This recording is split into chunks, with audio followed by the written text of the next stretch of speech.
Modified fans, 5 events this past weekend. National title implications on the line here as well. Lots of good modified racing yet to go. A few races left. It's going to come right down to the wire. Let's get to Ryan's recap. Then we'll get to this week's power rankings. So let's start over at the 4th annual Autumn Classic over at the Casino Speedway, Watertown, South Dakota. They had a doubleheader, and everybody knows this is Tyler Peterson's house, right? He's a guy to beat over there. Well, night one, the one TPO, he parked it in Victory Lane. Night number 2, the Iceman, Don Ishins, he got it done. Now, I'm going to be honest with you, Tyler, and Tyler knows this, right?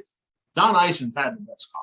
So Tyler Peterson, you need a thank you card. You need to send that right on over to Don Ishins, because Ishins had a perfect opportunity to slide him, and he hit the brakes. He would not have did that to me. He would not have did that to me. He hit the brakes. I think he was wearing a Tyler Peterson shirt, and he's like, he's racing for points. I'm not. That was mad respect there from the Iceman.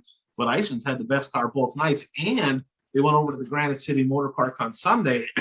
Ishins got by Dennis Zek over there. He parked it in Victory Lane, so Ishins was good all weekend. 2 wins in a second. And we'll get more into that Granite City deal in just a second here. But first, let's head up to the Bemidji Speedway, the 42nd annual Paul Bunyan Stampede up there. Shane Sobraski doubled up on the weekend there, too. He parked it in Victory Lane. Tyler Peterson started pretty deep. I think he started 8th in the second feature, drove up to 2nd. Now, I'm sure everybody's heard about this already, but it's worth mentioning again because it was super cool. Their races started at 2. Granite City started at 6, and they kind of pushed it back a little bit to kind of, I think, for this reason.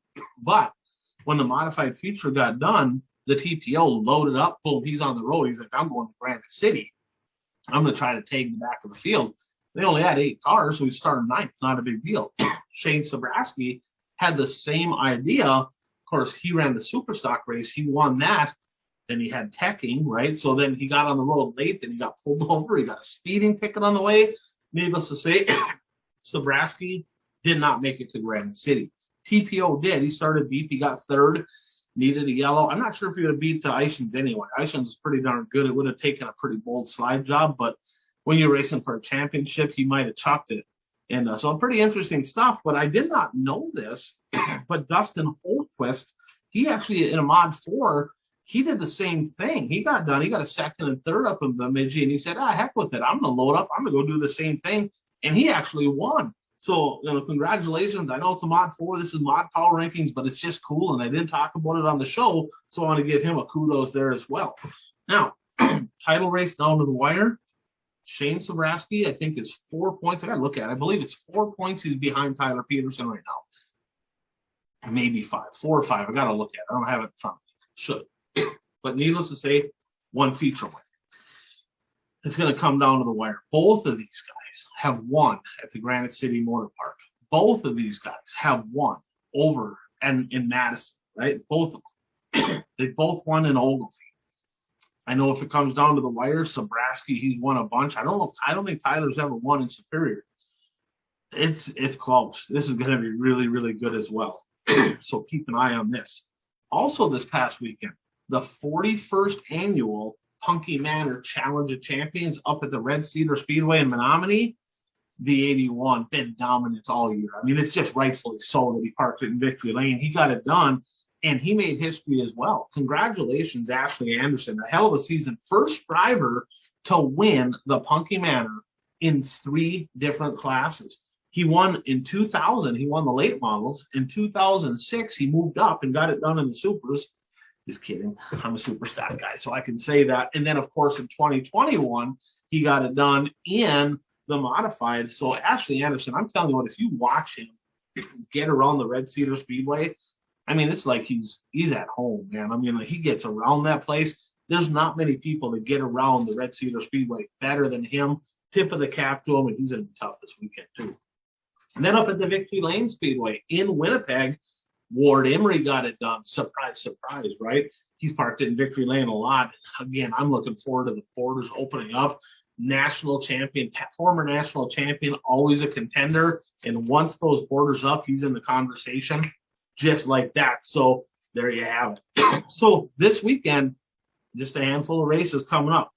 4 races left or 5 if Mother Nature somehow does some voodoo magic type stuff. What do I mean by that? So Friday and Saturday night, they have the inaugural Piston Cup over at the Granite City Speedway over by St. Cloud there.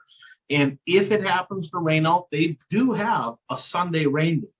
Now, how could they get an extra show in there? Because if Madison, they have the Lose Madtown Showdown Friday, Saturday, 2 complete shows. If they happen to get it in both nights and Granite City rains out on Friday and they race Saturday, Sunday, there could be 3 shows this weekend, 1 of each of the next 2 weeks. That'd be 5 shows.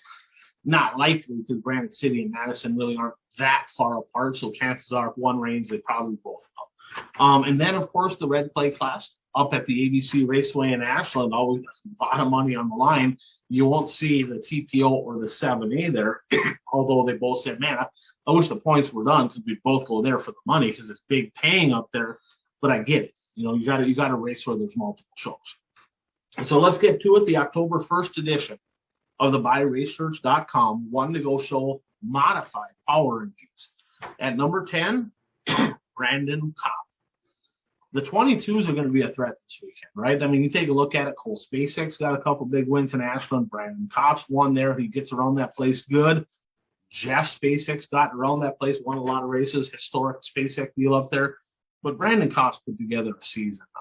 Just looking at this, I mean, the rookie's got a pile of wins. He's at 13 wins on the year. There's literally only a handful of guys, I think 2, right? I think TPO and 7A and Ashley Anderson now tied him. Other than those, he's got the most wins. I mean, there's only a couple guys with more wins. Put together a good season, student to the game, looked pretty good over at the 100. And especially if they get a little grip on the track, it means he's not afraid to elbow up with that thing. It'll be interesting to see, but Brandon Copp's a guy to keep an eye on this weekend up at Ashland. At number 9, Superman, Mike Stearns. Second half of the year was good. At one point, he had the most wins. I think it was from July 1st on. And kind of cooled off a little bit, but he's been running all big shows and not really getting very big draws. That don't really help as well. I expect to see him over in Madison. I know he's won there before, and I expect him to be a contender over there. It'll be interesting to see where TPO and 7A go. Not sure if they're going to Granite or Madison, but Mike Stearns gets around that place good, and he's still looking to improve his position in the national standings as well. So the 24S got some racing to do. At number 8, the Iceman, Don Ishins. No, not Jimmy Marsh. Don Ishins. Okay, the 90. He was the best car all weekend. Plain and simple. Been fast all year, kind of hit and miss. But 3 nights this weekend, he got 2 wins and a second, and the night he got second, he was really, really nice to Tyler Peterson, and I think Tyler knows that. And the fact is, remember this too, the Advantage RV Mod Tour race earlier this year at the ABC Raceway, 13th to 2nd. Where's he going this weekend? I don't know. Money's on the lineup at Ashland. I don't know if he's going to go there. He just got done winning at Granite. Of course, he's got a lot of laps around Madison as well. I have no idea where Andy Don's going, but yeah, he put together a hell of a season. Wherever he goes this weekend, he's going to be quick. At number 7, the Hermantown Hammer, Daryl Nelson. Up and down, really up and down. He's either fending for the win or he's back in like 7th or 8th. Kind of crazy, but he's been good at invite time. I mean, he's won a bunch of races over at the Red Clay. He could be a contender. I looked at my race pass. I don't see him registered, so I'm not sure if he's going. I would assume he's going. He always parks up there by, I guess, turn 4. Usually has the best spot in the house. I'm guessing he's going. Just I didn't see it registered on my race pass. But, man, I tell you what, he's another guy fun to watch. You get a track that's a little choppy, this guy's not afraid to get after it. I think they're going to get some rain. I think that track's going to have some attitude up there. Number 6, Dan Ebert. Again, mostly focusing on USMPS, and all the WISSOTA guys are really happy about that because when he's unloaded in the WISSOTA area, man, he's been lights out. WISSOTA 100, 3 Advantage RV Mod Tour races in 4 nights, the Bob Gerke Memorial. I haven't looked at the USMPS schedule. No idea where he's going over the next few weeks, but Dan Ebert is a stud in 60. At number 5, Johnny Broking. His epic 26th to 2nd at the 100, probably going to be his swan song for the year. Advantage RV Mod Tour champions, tied Ebert with the most wins. Of course, he ran the whole series to get 3. 11 wins on the year. Great second half of the season. Really you say it how you want, but he won the Northern Nationals. No disrespect to Ashley, who got the win. I guess the rules are rule, but he won it. So he's been really good. But got a little one on the way here in a couple weeks. So I think his focus right now is getting things all winterized, closed up, and that's going to be his focus. I don't think they're racing anymore this year with Johnny Broking at number 5. Number 4, the North Shore Nightmare, Jody Belfi. 10-win season. He's put together a good year. Now, at one point, I'm like, he can make a run at this deal. And he's praying right now. He's praying. He's praying that there's no rain over the ABC Raceway because when the track is smooth, slippery, he is one of the best modified guys out there. When it's cowboy up and rough, he don't even want to play. Take my toys and go home. I don't want to spend that time working on stuff and fixing it. I get it. Everybody's good on something. The next guy's kind of the same story. But if the track is slick in Ashland, he's quick there. If it's not, he'll probably be looking ahead over to Ogilvy for the Fall Classic. And, of course, the Can-Am Flash. So all 3 of these tracks at the end of the year for Belfi are tracks that he's won at. He's put together a good season. I'm going to put him at number 4. At number 3, the Iron Man, Shane Sobraski. Same story. He's not going to Ashland. But I talked to him. He's like, I hate mud. I hate rough. I hate that stuff. The smoother, the drier it is, the better the 7A is. Forecast not looking favorable. Now, remember, TPO likes a little traction. He's an elbows up, zinger, cushion pusher, slide job king. Sobraski's that slick deal. The weather could be a factor this weekend.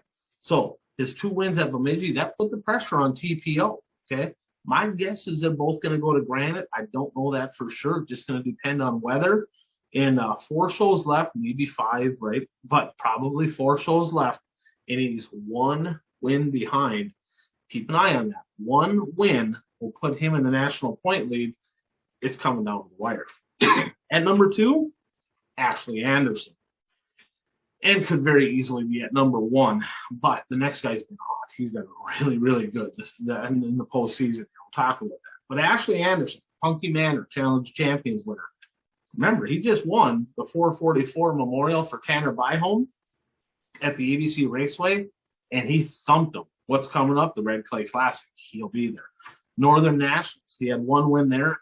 Probably should have got second. Got into a lapper, so he was on the podium. Should have been a first and a second. The next in the border battle, he did get a first and a second.